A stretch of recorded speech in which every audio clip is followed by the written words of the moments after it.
What makes up 60% of our bodies and 70% of the world's surface?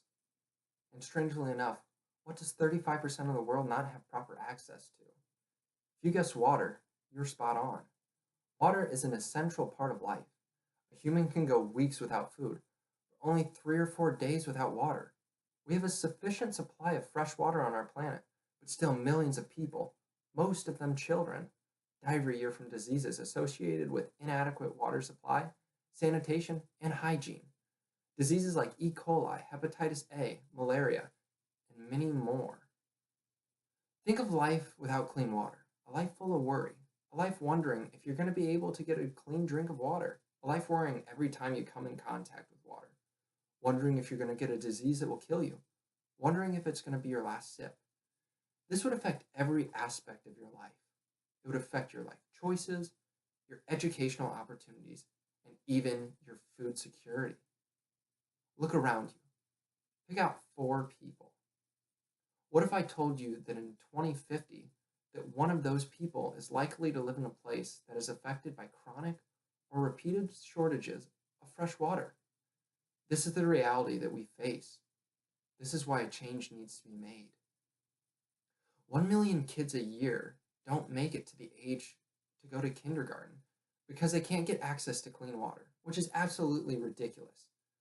Imagine if you started every day not knowing where you're going to get your water. Nothing else matters until you get that water. It would rob you of your time and your future. This is why women and girls in countries that suffer from the lack of clean water spend up to 6 hours every day collecting water. This takes time away from work, school, caring for a family. Lack of water and sanitation lock women in a cycle of poverty. Children also are responsible for collecting water to help their families. This takes time away from school and play. Access to safe water and sanitation changes this. It's shown that time spent gathering water or seeking safe sanitation accounts for billions in lost economic opportunities. Access to safe water and sanitation turns time spent into time saved, giving families more time to pursue education and work opportunities that will help break the cycle of poverty. There would be $32 billion of economic benefits each year from reductions in healthcare costs if there was just universal access to basic water and sanitation. Did you know that half of the world's hospital beds are filled with people suffering from a water-related disease?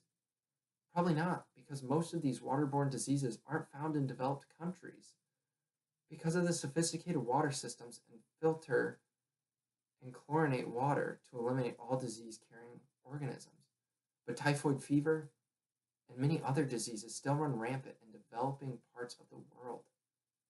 Mining, mining contributes to water pollution. Agriculture can also. The fertilizers they use lead to vast amounts of phosphate and nitrates in water bodies, along with pesticides that are easily carried into the water bodies. With people lacking a proper way to dispose of human waste in most parts of the African continent, it slowly finds its way into the water sources. The water gets contaminated with parasites, bacteria, and other pollutants. And sadly, due to the lack of choice, you'll find people still drinking this water or using it for needs. I think a solution for these problems starts with spreading the information about them.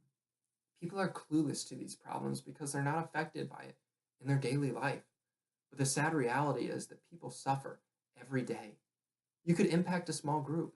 Go to a place like Midwest Food Bank and help pack water bottles to go places. There are foundations that build wells, create water pipes, and provide water for people in need. You could donate a piece of what it takes to create a well or water system. It costs the water wells for Africa, $8,000 to make a well that serves 2,000 people. That means it costs $4 to give a person clean water and help them live longer and live better. That's like the cost of a Starbucks latte. And for that $4, you could supply a person with clean water for 20 years. Or you could even go to the specific places that are lacking. You could give them resources. You could teach them about how to maintain a well. If more people knew what these people are going through and how easy it is to help, I think the problem would be solved.